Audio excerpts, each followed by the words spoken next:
الرحمن الرحيم أولا السلام عليكم ورحمة الله تعالى وبركاته dhammaan dadka daawanaya ee la socda kanaalka Mami Academy kusoo dhawaada casharkii lixaad ee sharxidda maadada biology-ga ee fasalka 12aad ee dugsiga sare. Casharka waxaan kusoo qaadan doonaa ciwaanka meesha noogu muuqda the endocrine system. Intaan casharka u gudagelin, haddii aad ku cusub tahay kanaalkan, subscribe saar, kambalaalkana furo si ay kuu soo gaaraan qaybaha kale ee soo socda. xalaqooyinkii ku dhaafay ama qaybihii ku dhaafana waxaa ka heli kartaa kanaalka gudihiisa. Fadlan soo daabo. The endocrine systemkan wuxuu ka mid yahay habdhiska qanjirada, wuxuu ka mid yahay sistamyada ka jira jirka bini'aadamka gudihiisa. This another systemkani waa system kale kaasoo ka dhex shaqeeya animals gudihiisa. In addition, nervous system waxaa lagu daraa ama wuxuu la mid yahay habdhiska neerfaha. Systemkan wuxuu ka kooban yahay endocrine glands qanjiro kuwaasoo ductless, kuwaasoo marin aan lahayn, which secrete hormones, kuwaasoo soo deeya hormoon. Ductless waxaa kuwa marin aan lahayn wey. Interaction between waxayna la falgali doonaan these hormoneskani form a communication network, waxayna sameynayaan isla xiriir silsiladeed in the body jirka gudihiisa of animal ee xayawaanka. Hormone maxaa la markaa? Hormone waxaa leenahay waa organic compounds, waa isku dhisyo organic ah, which are either kuwaasoo noqon kara midood protein noqon karaan ama stored in nature. Dabeecaan waxay noqon doonaan protein ayay noqon karaan. They are produced waxaana laga soo deeyaa in minute quantities, wax aad u yar laga soo deeyaa in cells unugyada in one part qayb ka mid of the body jirka, and transport waxaana lagu gudbiyaa oo lagu qaadaa by blood dhiiga produce by blood big stream yani qulqulka dhiiga ee lagu qaadi doonaa to the other parts qaybta kala geyn of the same organism isla halkii noole, where they produce halka laga soo saaray the responses falcelinta. halkaasoo they produce sarada response meesha responsiga looga baahan yahay ayaa la geenayaa, kadibna responsiga halkaas ka imaanaya. Those part types of an organism ee xayawaanka at response ka jawaabi doonta are called waxaa lagu magacaabaa target organ, xubintii targetka ahayd ee loo socday.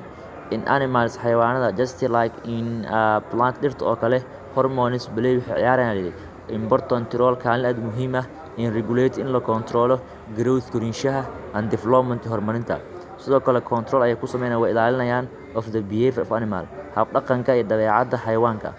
inta breeding lagu jiro and in proper functioning of cells iyo shaqada ay unugyada ay ku saacidayaan. The production of hormones, soo saaridda hormoneska from laga soo saarayo ductless glands qanjirada marinka aan lahayn is either directly si toos ayay midoodba or indirect ama si dadbanba influence saameyn ugu leeyahay by the nervous system. In hormoneska laga soo daayo kuwa qanjirka marinka qanjirka aan lahayn, laba mid weeye, ama nervous system ayaa si toos ula xiriira ama ma ula xiriira. The endocrine glands qanjirka are located wuxuu dhacaa in various parts of the body qaybo kala duwan ee jirka. Sawirka markii noo muuqda bini'aadamka qanjirada meelo kala duwan ay ka dhacaan. Marka aad fiirisid sawirkaasi, pituitary glands qanjirka maamula qanjirada is a master gland, waa mid master gland ah that controls kaasoo controlaya the activities dhaqaaqyada of other endocrine glands qanjirada kale.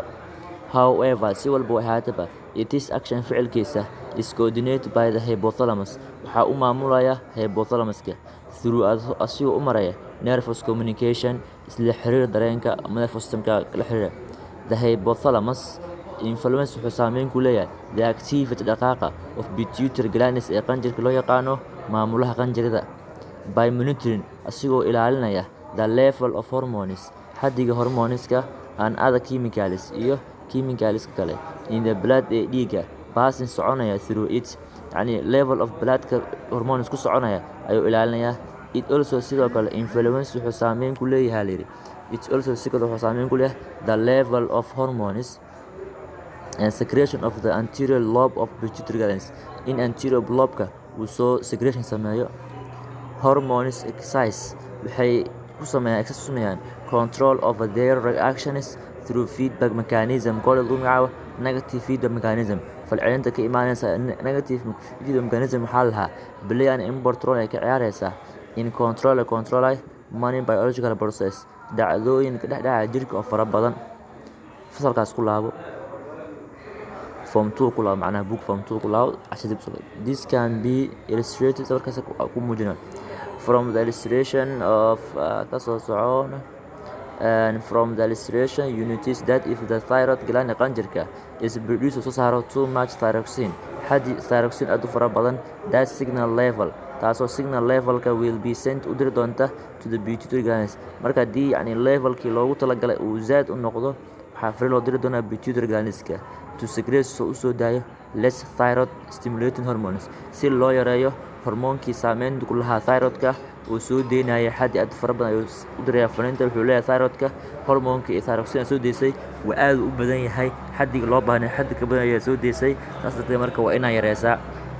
waxaa lagu magacaabaa kaas marka TSH lagu magacaabaa waa thyroid stimulating hormone laga soo gaday also called waxaa loo yaqaanaa thyrotrophine loo yaqaanaa the amount of thyroxine therefore varies marka saas dhibka hoos ayay u dhacaysaa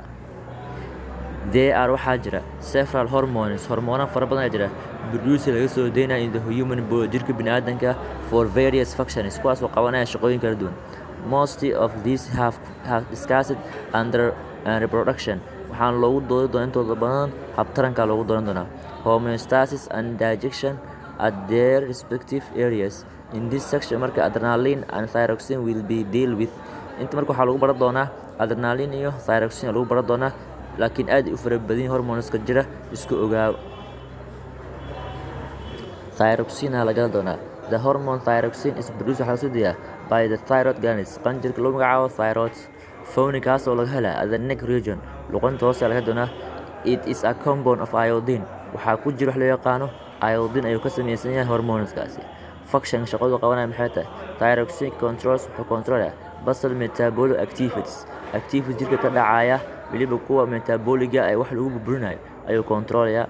this is done by increasing tani waxay ku dhacaysaa increasing ziyaadin lagu sameynayo glucose oxidation burburinta lagu sameynayo maadada sokorta ee glucose-ka it's also sidoo kale enhance the effect of growth hormone wuxuu saameyn ku leeyahay growth hormone-ka this ensures tani waxay hubinaysaa normal growth and mental development growthka korinshaha qofka iyo mental development iyo maskaxdiisa sida u kordhayd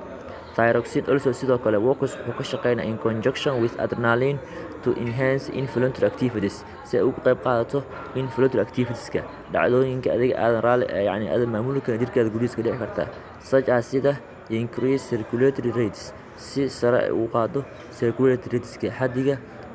ama garaaca wadnaha ama rateka circulatory rateka dhiig wareega ayaa sare u qaadaysaa intaas ha inoo joogto casharka caawa habeenka xiga waxaan ka bilaabi doonaa effects of undersecretion of